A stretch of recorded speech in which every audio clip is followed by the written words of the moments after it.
Hello friends, आज हम पढ़ेंगे भ्रमर गीत सार का पद संख्या 28। पद की व्याख्या करने से पहले हम प्रसंग जान लेते हैं कि 28वां जो पद है उसकी क्या प्रसंग है। प्रस्तुत पद में गोपियां जो हैं अपने आराध्य और अपने प्रेम के आधार कृष्ण के विषय में उद्धव को बता रही हैं। ठीक है, तो ये व्याख्या करते हैं और समझते हैं। हम तो दूही भांति फल पायो, जो ब्रजनाथ मिले तो नीको, ना तरु जग जस गायो। गोपियों का कहना है कि हमें अपनी वर्तमान स्थिति में ही संतोष है।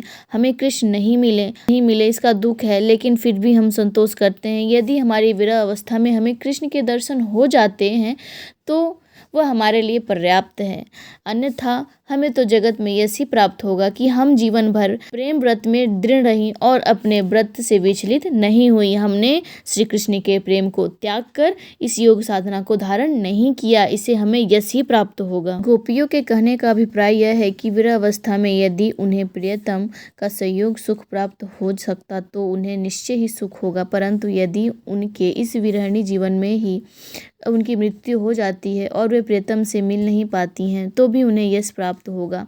कारण यह है कि संसार यही कहेगा कि उन्होंने प्रेम के लिए अपने आप को न्यौछावर कर दिया। कहवे गोकुल की गोपी सब बरहीन लघु जाति, कहवे कमला के स्वामी संग मिल बैठ इक पाती। गोपियाँ कह रही हैं कि हम तो गोकुल की नीच जाति की गोपियाँ हैं और श्री कृष्ण लक्ष्मीपति विष्णु हैं, पर हमारा यह सौभाग्य है कि हमें उनके साथ रहने का अवसर प्राप्त हुआ है। निगम ध्यान मुनि ज्ञान अगोचर, ते भय घोष निवासी, ता ऊपर सब साँच कहो, धौ मुक्ति कौन की दासी। गोपियाँ उद्धव से कह रही हैं कि शास्त्रीय मनन और मुनियों की साधना से भी अप्रत्यक्ष रहने वाले भगवान ने अहीर के घर जन्म लिया है।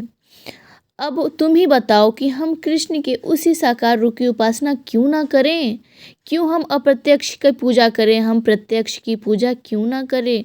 उनका कहने का तात्पर्य है कि जो मुक्ति स्वयं भगवान की दासी है, भला उससे हम क्या पा सकते हैं। हम उस भगवान को ही वर मान चुके हैं, अपना सब कुछ उन्हें अर्पण कर चुके हैं।